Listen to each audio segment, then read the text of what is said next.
আসসালামু আলাইকুম রহমতুল্লাহি ওয়া বারাকাতুহু। প্রিয় ভাই ও বোনেরা, আশা করি আপনারা সকলে অনেক ভালো আছেন।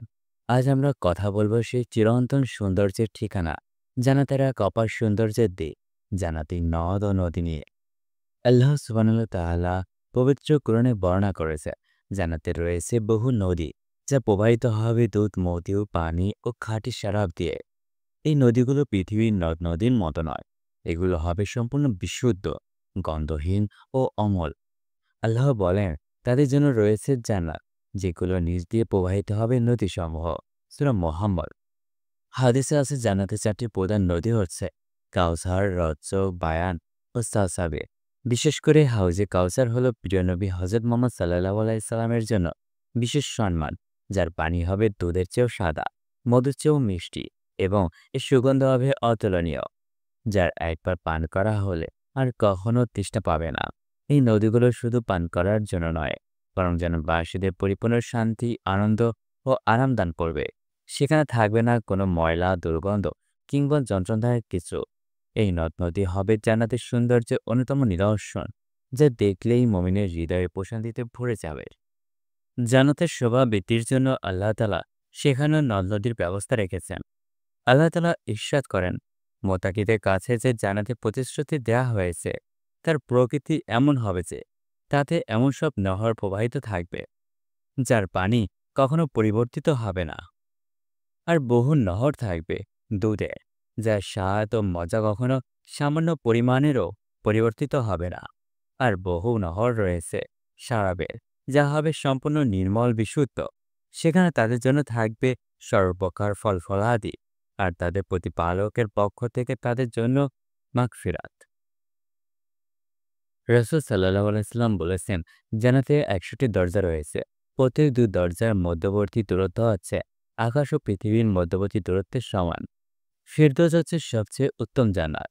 এখান থেকে জান্নাতের ৪টি নহর প্রবাহিত হবে। আর এর উপরেই হচ্ছে আল্লাহ তাআলার আরশ। সুতরাং তোমরা আল্লাহ তাআলার কাছে জান্নাতের প্রার্থনা করলে ফিরদৌসের প্রার্থনা করবে। জান্নাতুল ফিরদৌস হতে ৪টি নহর প্রবাহিত হবে, আর সে নহরের প্রত্যেকটি হ্রদে অনেক শাখা-প্রশাখা প্রবাহিত হবে, যে বিষয়ে সূরা মুহাম্মদের আলোকপাতে করা হয়েছে। আর এক হাদিসে এ ৪টি নহরকে ৪টি দরিয়া নামে আখ্যায়িত করা হয়েছে।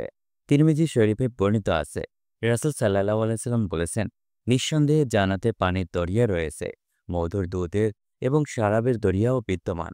আর এসব দরিয়া হতে অনেক নহরও প্রবাহিত হবে। হযরত আবু হুরায়রা রাদিয়াল্লাহু বলেন, রাসূল সাল্লাল্লাহু আলাইহি ওয়াসাল্লাম বলেছেন, জান্নাতের নহরসমূহ মিশর পর্বতের তলদেশ থেকে নির্গত এবং উৎসারিত, অর্থাৎ নহরের উৎসস্থল হচ্ছে মিশকের পাহাড়ের মূল দেশ। হযরত আব্দুল্লাহ ইবনে আব্বাসের শিষ্য সামা রাদিয়াল্লাহু বলেন, আমি মদিনায় হযরত ইবনে আব্বাসের সাথে সাক্ষাৎ করে আরজ করলাম, জান্নাতের ভূমি কেমন হবে? তিনি বললেন, জান্নাতের ভূমি হবে রূপের, যা খুবই ধবধবে সাদা মনে হবে, যেন তা আয়না। আমি আবার জিজ্ঞাসা করলাম, সেখানকার আলো কেমন হবে? তিনি বললেন, তুমি কি সূর্যোদয় অবলোকন করনি? ঠিক সূর্য উদয়কালীন আলোর মতোই জান্নাতের আলো, কিন্তু সে আলোতে নেই কোনো রৌদ্রতাপ, নেই কোনো শীতলতা। আমি জিজ্ঞাসা করলাম, সেখানকার নহরগুলোর অবস্থা কেমন হবে? তা কি খাদ ও নালার প্রবাহমান হবে? তিনি বললেন, না, তা খাদ ও নালার প্রবাহিত নয়, বরং সমতল ভূমির উপর দিয়ে প্রবাহিত হবে। তা খাদ, নালা ও নিম্নভূমি ছাড়াই নিজ স্থল হতে এমনভাবে প্রবাহিত হয়। আমি আরো জিজ্ঞাসা করলাম, জান্নাতের কাপড়ের জোড়াগুলো কেমন হবে? তিনি বললেন, জান্নাতে একটি বৃক্ষ আছে, যাতে আনারের ন্যায় ফল রয়েছে। যখন আল্লাহ তাআলা প্রিয় বান্দাগণ পোশাক পরিধানের ইচ্ছা করবেন, তখন সেই বৃক্ষের শাখা তাদের কাছে এসে ফেটে যাবে এবং তা থেকে বিভিন্ন রঙের ৭০ জোড়া কাপড় বের হবে। অতঃপর সে শাখা তার পূর্ব অবস্থায় এবং স্থানে ফিরে যাবে। জান্নাতে সুস্বাদু পানি, সুস্বাদু দুধ, সুমিষ্ট শরাব এবং স্বচ্ছ মদন নদী প্রবাহিত হবে। জান্নাতের নদীসমূহের পানির রং ও স্বাদ সর্বদা একই রকমের থাকবে। মুত্তাকিনদেরকে যে জান্নাতের প্রতিশ্রুতি দেওয়া হয়েছে, তার দৃষ্টান্ত। এতে আছে নির্মল পানীয়, দুধের নদী যার স্বাদ অপরিবর্তনীয়, আছে পানকারীদের জন্য শরাবের নদী, আছে পরিশোধিত মধুর নদী। সূরা মুহাম্মদ ১৫ নম্বর আয়াত। আবু হুরায়রা রাদিয়াল্লাহু থেকে বর্ণিত, তিনি বলেন, রাসূল সাল্লাল্লাহু আলাইহি সাল্লাম বলেছেন, সাইহান, জাইহান, ফোরাত ও নীল জান্নাতের নদী। কাউসার জান্নাতের নদী, যার পানি দুধ থেকেও সাদা এবং মধু থেকেও অধিক মিষ্টি হবে। কাউসার আল্লাহর পক্ষ থেকে রাসূল সাল্লাল্লাহু আলাইহি সাল্লামকে দেয়া উপঢৌকন।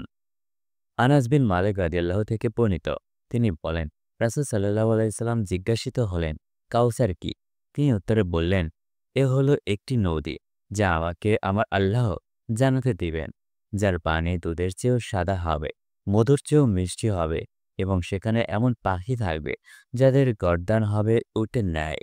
ওমর রাদিয়াল্লাহু বলেছে, ওই পাখিরা খুব আনন্দে আছে। রাসূল সাল্লাল্লাহু আলাইহি সাল্লাম বললেন, ওই পাখিগুলোকে বক্ষণকারী আরও আনন্দে আছে। জান্নাতীদের নিজেদের ইচ্ছামতো জান্নাতের নদীসমূহ থেকে ছোট ছোট নদী বের করে তাদের অট্টালিকাসমূহে নিয়ে যেতে পারবে।